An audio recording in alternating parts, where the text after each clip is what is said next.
Welcome back, racing fans, to another exhilarating edition of Behind the Gate podcast with Scott and Kate.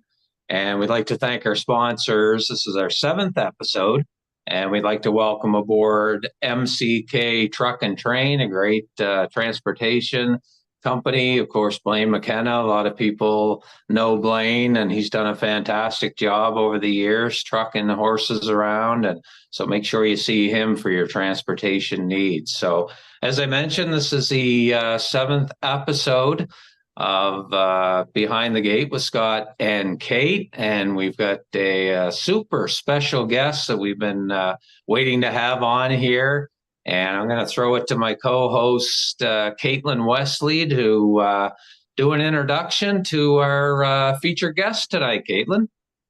Awesome. Thanks, Scott. Yeah, I'm super excited to have Corey Macpherson on. He's a power host of harness racing. He's, into it with his own stable. He has victories under his belt that are pretty amazing. And he's just like an all-around awesome guy to get to know. And his stats from last year definitely show. Like, they are huge. The year you had Corey was outrageous. Like, it was awesome. So I'm so excited to have you on to get to know more regarding who you are, but also your racing side as well. So welcome aboard, and I'm excited to talk to you. Perfect. Thanks for having me. So last year was like a huge racing year for you. You had 974 starts, but you had 185 wins out of that, 158 seconds, and 156 thirds. Like, that's huge. Like, that's awesome. Like, you really dominated last year. Like, that's wicked. Yeah, it was a huge year. I drove a lot of good horses and did a lot of traveling and had a lot of luck, really. Just luck is a big part of it. Yeah, some other stats that jump out too, Corey. You had the highest earnings as a driver in the Maritimes last year, and you went over $4 million in career earnings, and your lifetime driving average is up over 300. So congratulations on a super year. You were leading driver at Summerside with 61 wins, a 405 driving average, which was super.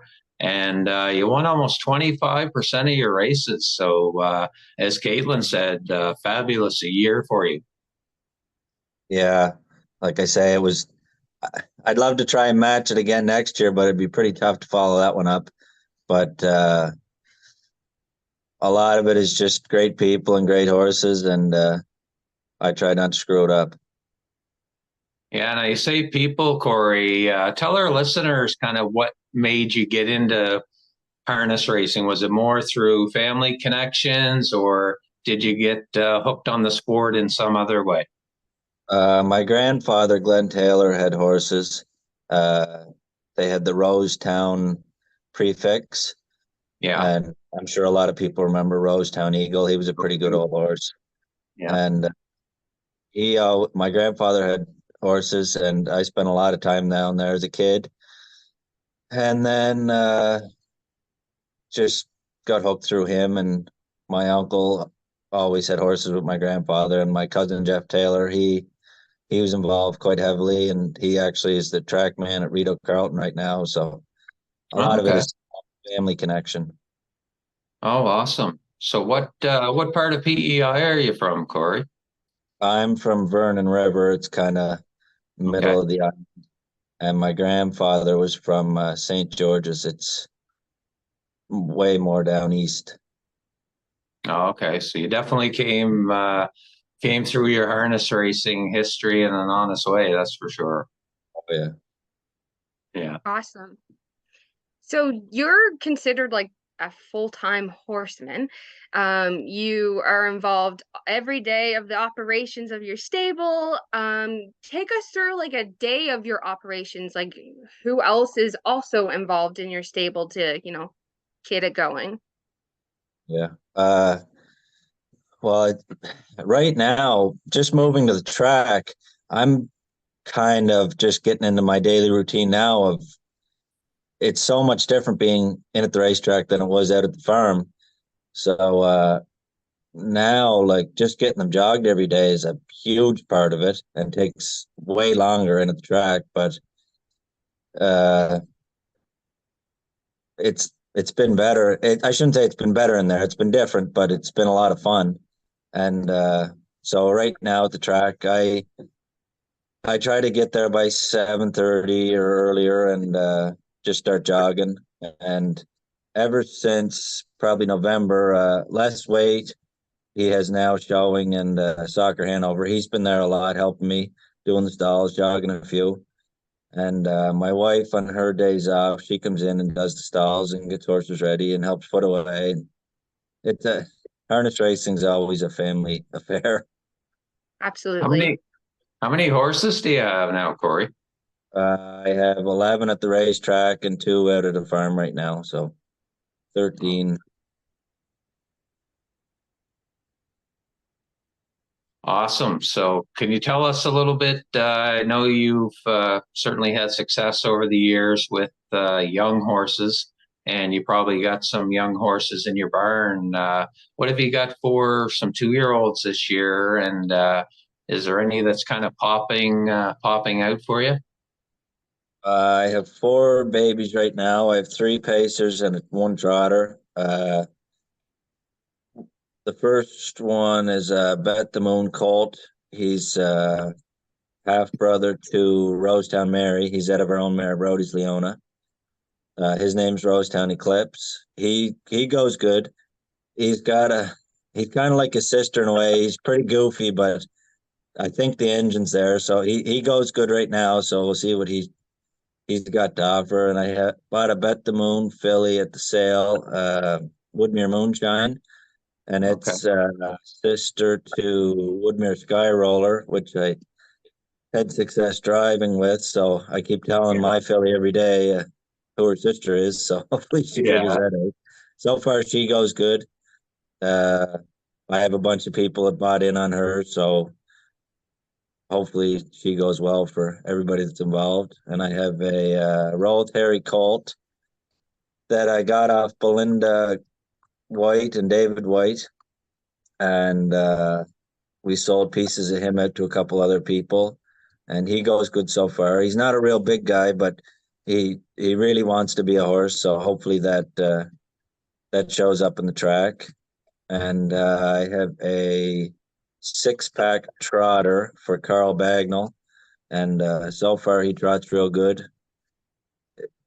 He's staying on the trot. He doesn't show any running yet, so that's a big plus with a young trotter. So they all show as good as you can expect right now. So hopefully that keeps going. So, what made you take the initiative to move off of the farm and move on to the track this year? Uh, it's something I always wanted to do. Yeah. It it just was timing, I guess. The stalls came available, which was a big part of it. Yeah. And like I say, I thought about it over the years, and then it was like I don't know yet. Maybe I'll wait a little longer, and maybe I'll give it a shot. And then it was just it was more timing. I had enough horses to kind of break out on my own, and I figured a bunch of good owners that would support me, and it just I don't know, it just felt like the right time. I really loved being at the farm, and it was really close to home, but I guess if you're going to be full time and try and make a living at it, you got to break out at some point.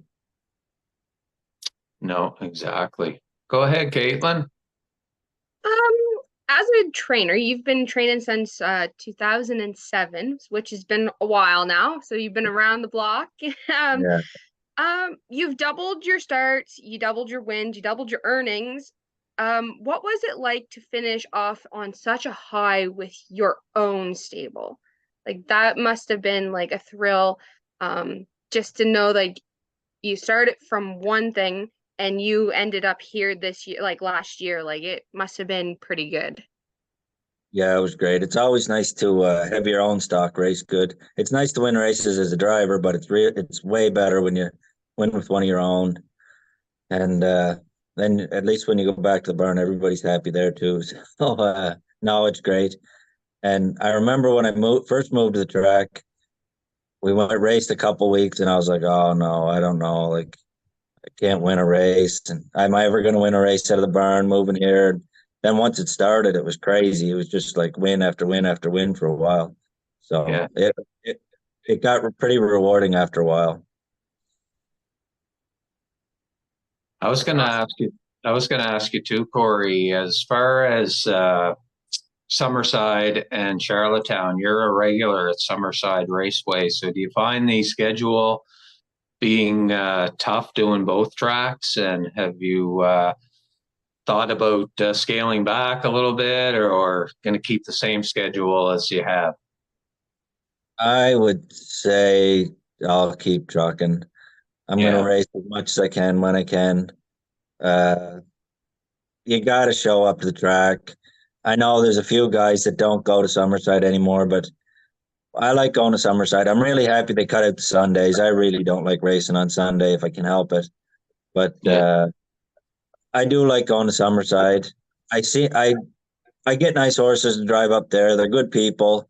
You go up yeah. there, you have fun, you go home kind of thing. I take some of my own up there by times, but usually I just like to go up and drive for the afternoon. No, awesome. Now, out of your career wins, Corey, you've had a number of big moments. Of course, winning last year's Diamond Classic, for example. But when you look back on your career, what would you define as probably your biggest win of your career so far? While money would have to be the Diamond Classic. Yeah, Uh, I've had, like you say, I've had a lot of big wins. I've had a lot of success. It's been really great. Uh, like you say, winning with your own is always huge. Winning with our homebred Rosetown Mary, she had a really good season this year, you did. and Yeah, she won some pretty nice stakes. When she set a track record in Summerside, that was it didn't really sink in. I was like on the way home, I said, "Wow, she broke a track record today. Haven't done yeah, that with my own forever." Like so, yeah. yeah, probably her winning that stake race in Summerside and setting a track record. That was pretty big. Now, what about what's the biggest race you probably want to win? You being an Islander, I'm sure probably the Gold Cup and Saucer for sure, right? Yeah, the Gold Cup would be surreal. It's just I was only in it twice, and I didn't really have great results, but just to be on the track during that time of Old Home Week and so many people being there and under the lights, it's just unbelievable. So to actually win that race would be nuts. Yeah. And I think Caitlin's got a question for you on the Diamond Classic. Go ahead, Kate. Yeah, last year you had a chance to, go in the first Diamond Classic. We were kind of up in the air if it was going to happen or if it was going to happen. So it happened. Before you actually went behind the gate, what was playing, in your mind? Because you knew you had some really good fillies in there with you. And, you had a good chance. Like you had an awesome chance. Like everybody else in there had a really good chance. But I know myself when I go behind the gate in an amateur race, I have everything playing in my mind. Like, do I leave? Do I sit back? Do I what do I do? Like, was there a game plan going in, or was it just go and see what happens? Well, when the draw came out, I was real happy that I didn't draw outside of five. And I was real happy to see that Good Morning Nova was just to the inside of me. When I saw that, I was pretty sure that I was going to get a good trip out of it. I had to leave against Barrio just to test the waters, and he set sail out with his filly. And when I sat in 2-hole, I said, "I'm pretty sure this is my race to win now." But I was when I like I say when I saw the draw, I was pretty sure that's how it might work out. And when it did start working out that way, I was pretty happy. I could tell going across that wire, you were all Yeah. you knew you had it in the pocket. You knew. And just to see you raise your whip, you were like, that yes, it's mine. And I was like, perfect. Like that's awesome. Like it was a nail biter at the end, that's for sure. In the last turn, I drove up on Jill's helmet just a touch, and he really started getting into his filly, and mine just muscled up, and I said, "I'm going by this." She loves a helmet. She loves to pace by a helmet. So when I moved her, I said, "I got it." So it was pretty exhilarating. That's awesome. Yeah, certainly an iconic picture too. You down the stretch and holding the whip up, and you could tell how exuberant you were with that win. So certainly a great win. And you've won so many races, Corey, as we've talked about so far tonight. And remember some of the state courses that you won with, and who can forget the Real Princess being one of them. If you had to kind of rank, say, even the top three of the horses that you've driven in both overnight and stake events, who would kind of be at the top of your list, Corey? Uh, I was thinking about this question all day, and I said I could name 20 horses in that Yeah, top five list, but the first real good stake horse I ever had the chance of driving or anything to do with was Waiting on a Woman. Uh, he was, well, thinking back, I never appreciated him half as good as he was because I was yeah, just young, jump on, send him down the road. yeah. And now thinking back, I'm thinking, God, that was a good horse. Like He was. I really didn't know much about driving, and I was just setting sail, and he was fast. Yeah, So he'd have to be in the top three. Screen Test, he yeah, gave me a lot of thrills. And yeah, another horse that I looked after him at Ronnie's, and now I train him myself. So he's given me a lot of thrills. He was in the Gold Cup that year that COVID was on. yeah, We were in the Governor's Plate a couple times with him. I'm pretty sure he's my fastest win, 52 and a piece.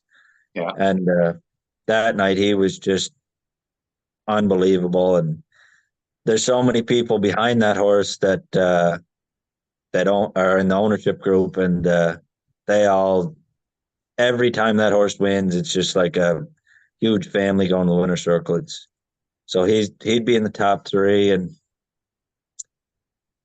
I don't know. There's so many good horses. I'd have to. I guess I'll go back to Rosetown Mary. Or do you know what? I'll actually go with her mother, Brody's Leona.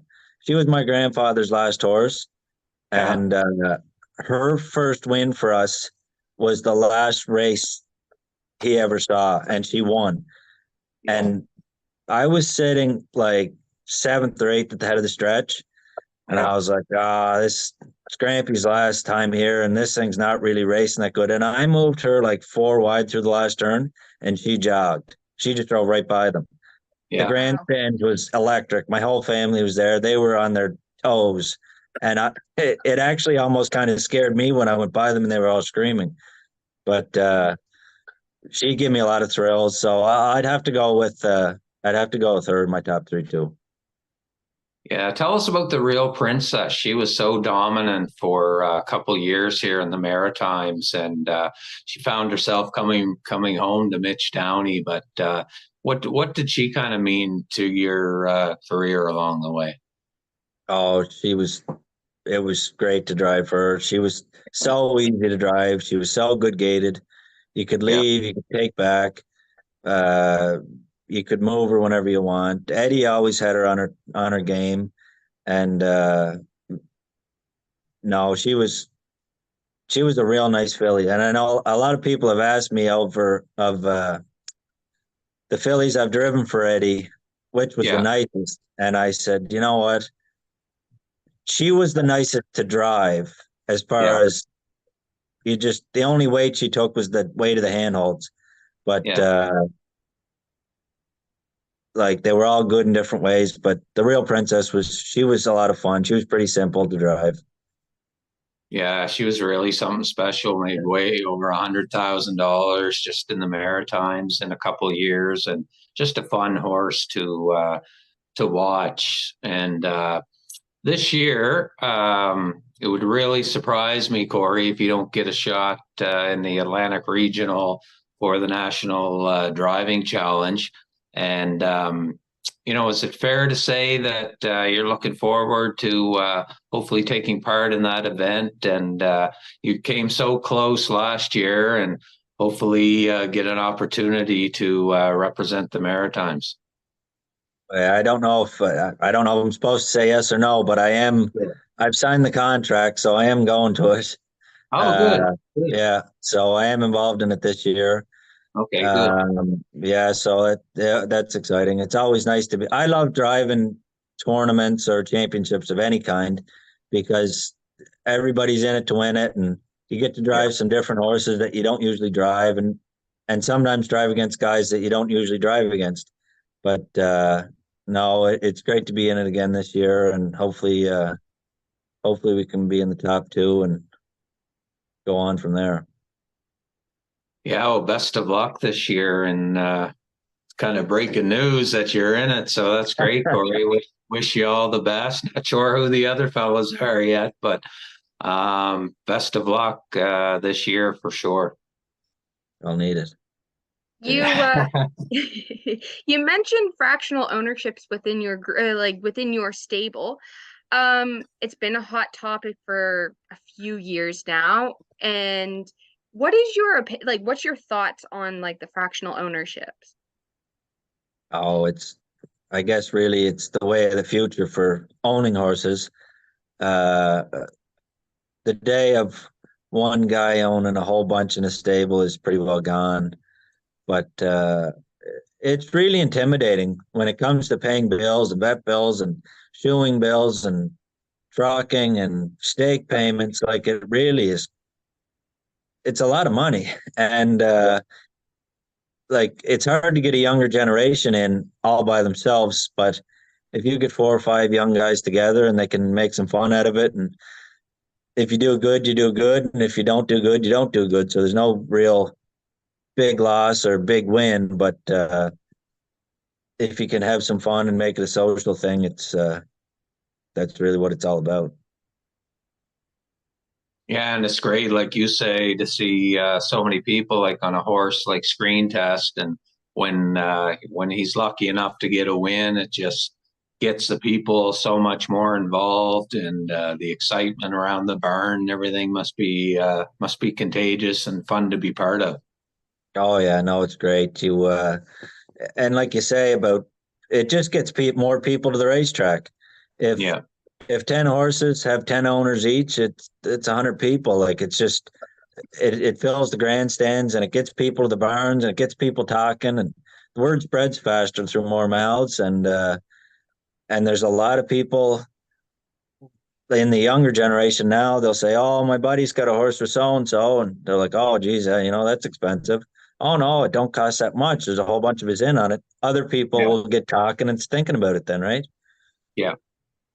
Well, I think especially now with the economy, it's tough for people to find that added money. And as you know, going to sales now, it's not cheap to get in on, especially a young stakes horse. There's a lot of money that you can win, if you get one of the good ones, but it's intimidating when you're going there and horses are going for 30 and $40,000. So this is a nice alternative to get in. Oh yeah, big time. Like I, I'm not that old, but I say you could at one time you could go with a budget of 5, 6 thousand and pretty nearby what you wanted. Now you go 5 or 6 thousand, you might not get your hand in the air. So No, if you have a bunch of people and put some money together, you can kind of get a healthy budget and it makes it a lot easier and it takes a lot of the danger factor out of it, I guess, when you have more people involved. yeah, and it's hard to believe, like years ago, like when I first got involved in racing years and years ago, there was, claiming races for as little as $800. You could claim a horse out of a race. And back then, some of the races were actually going for more than the price tag of the horse, which is crazy. Something like that would never fly nowadays. No, it's the price of horses is definitely, I'm not going to say it's gone crazy, but they're pretty wild, really, when you think about a cheap horse. If you want to buy a cheap racehorse that's going to be competitive in Charlottetown, you got to have $8,000-10,000 to really give it a shot at something that's going to be competitive. But no, it's definitely a money game, but when it's Yeah. split up, it's more fun. Yeah, definitely. Speaking of money, Caitlin, if you want to jump in here and talk about the mares class at specifically at Red Shores and how tough it is. And Corey's got one, I believe, for the class, and get his thoughts on that. Yeah. You have drove Chelsea for the last season, and I've seen her in Truro. I know the mare with Danny Romo, and I've seen her here, and it was like watching her leave here. She like became like this whole different horse, and she's like top class mare. What's she like? Is she on tap to come back? Uh, she Jen Doyle moved into the track, I think 2 weeks ago. She's down in the shipping barn with her stable because her farm track's not quite good enough to train them back on right now. Damien McLennan is training for her, so I've seen him out with her a few times. She I she trained free-legged real good the other day, and I said, "My God, that mare looked good." So he said, "Yeah, she feels great. She looks good. She's sound." I don't know this year. I'm hoping that Rosetown Mary is good enough to race against her. So I probably won't be driving her as often this year. Maybe Damien will get the drive. I'm not sure, but I'm hoping my own is good enough to race the open mares. But it was definitely great to drive Chelsea. She was tough, like, and tough is the only word to describe her. She went some crazy big trips on the outside. You get into the last turn, you'd say, "Oh, she's done." And at the head of the stretch, she'd stick her nose out again and keep coming. So no, it was a thrill to drive for her. It's a thrill to drive any great horse, but it was great to drive her this season. Awesome. We're going to get into a couple fun questions before we wrap up this episode with Corey Macpherson. And we talked to Adam Marner, Mark Campbell, and Paul Angel, and some other drivers, Corey, and we asked them this question about who they feel is the most competitive driver that you go up against on a regular basis. Wow, when it comes to stats, over the last however many years I've been driving, Yeah. I can't seem to get ahead of Mark Campbell no matter how hard I try. Yeah. Uh, when somebody said I had the money earnings record, I said, "Gee, there's no way. Campbell's got to have more than that." And they're like, "Oh no, you just beat out Campbell." I said, "Wow, that's Yeah. something." But Yeah. I'm always chasing his numbers. Uh, you look halfway through the season, you're saying, "Wow, I win a lot of races." Then you look and he's got you by 10, and you're like, "How does he do this?" Like nobody even notices how many he wins now. But Yeah. Campbell's he's tough to beat. I love beating him too, and he knows that. Uh, but there's a great bunch of guys, especially in Charlottetown, but there's a bunch of good drivers in Truro, Cape Breton, uh, New Brunswick. Like there's a lot of good drivers, and I like beating them all. Yeah, I was talking to some of the other guys and mentioned this to them as well, that Red Shores has I think one of the most talented driver colonies anywhere in Canada, for a small track, and almost anybody that races at Red Shores could make a go of it anywhere. Like you guys have really been lucky to have some the quality drivers that you guys do each and every week, and it's great for us racing fans. Yeah, there's a 8 or 10 guys there that, like you say, I believe they could go anywhere at all. And on Mark again, he drove in Saratoga a week or two Yeah. ago, and Yeah, he looked like he was there every week. I Uh, know. had a win, a couple seconds and a third, like so. That just kind of proves that I think most of us could go pretty near anywhere and do it. And no, it's pretty lucky to have such a good group of guys, and most of them are very good to drive against. They're very professional. Uh, Mostly don't want to see a stock, but they drive the horse the right way to Yeah. do a good job. But no, it's great to have such a good group of drivers to be drive against every week. So growing up, who was kind of the idol that you kind of looked up to in maritime racing and just kind of followed his exploits and then and hoping to become a driver like you are today? Uh, just the older guy. I shouldn't say the older guys. I guess they are the older guys now. Like Kenny Yeah. Arsenault, Gary Chappell, Brian McPhee, Walter Chevry. Like they all drove for my grandfather. So every time they jumped on the seat, you're like, oh wow, I want to be like that guy. So Barney McGuigan, there's a whole bunch of guys that, and they in their day they were all top dogs too. So uh, mostly just the guys that drove in Charlottetown pretty regular. Those are always guys you kind of looked up to and asked questions, and I as outside the box you talk John Campbell and them types drivers, but as far Yeah. as home here, it's them guys.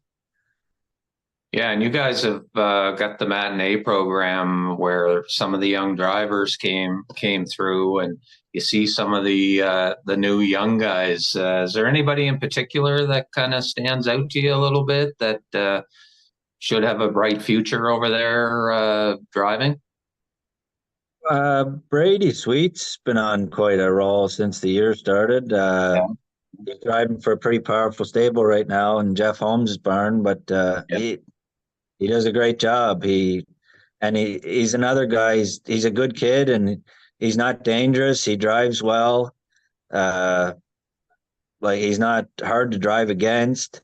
No, Brady does a good job. Brett Clow, he's learning. He's starting to pick up some drives. I like torturing him pretty good, and Yeah. takes it well. But it'd be nice to see him get some more power. He was driving for a buddy of his, Luke Burke, and they were doing well together. So I know I'm forgetting people, but those are two that just kind of come right to mind.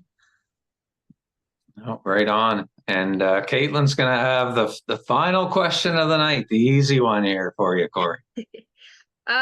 So you're pretty much all about harness racing and things like that, but what do you do outside of harness racing with your family? Like you have two little girls, and I'm sure they've got you wanting to go to all different places and doing fun things. Like what is your like exciting thing to do? Uh, a few years ago, we bought a camper, and that is really my place to unwind. I love going to the camper after the races or before the races or on the weekend, Sundays, and we go to the pool and relax. Like that's the biggest thing about the campers. I can go there and completely unwind and not worry about anything else. Uh, and then we go to the beach. We go here. We go there. My youngest is in gymnastics, so we go to gymnastics every Tuesday evening and watch her. They always have me busy, like you say, but going to the campground is a big thing for me.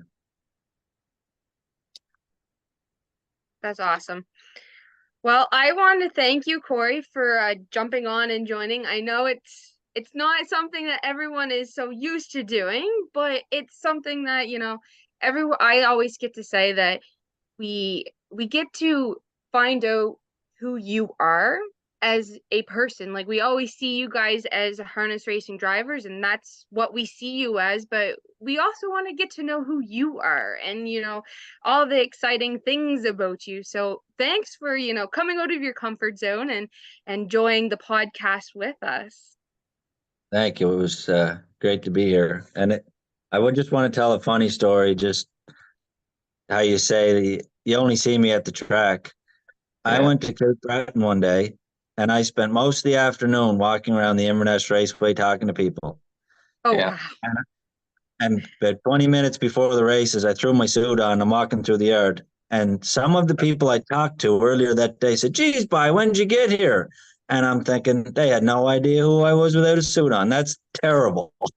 Yeah. But so I guess I'm only well known with blue and green. No, but it's true. Like Caitlin said, like, we watch you from home. We watch, the replays and everything, and you winning races on a weekly basis, but never really get the chance to kind of talk one-on-one, learn a little bit more about you. So it's nice to see this other side of you drivers over there. Yeah, no, it's great. I'm glad you started doing it. Yeah, well, thank you very much as we wrap up another exciting episode of the Behind the Gate podcast. So stay tuned for more thrilling discussions, interviews, and insights into the world of harness racing here in the Maritimes. And again, we'd like to thank our sponsor, MCK Truck and Train. And among our future guests will be Redmond Doucette. So we're having him on next week. So that should be a fun one. So again, thank you very much, Corey. And for myself, Scott Waddell, and my co-host, Caitlin Wesley, thanks for joining us on this episode. And we'll be back with episode 8 next week.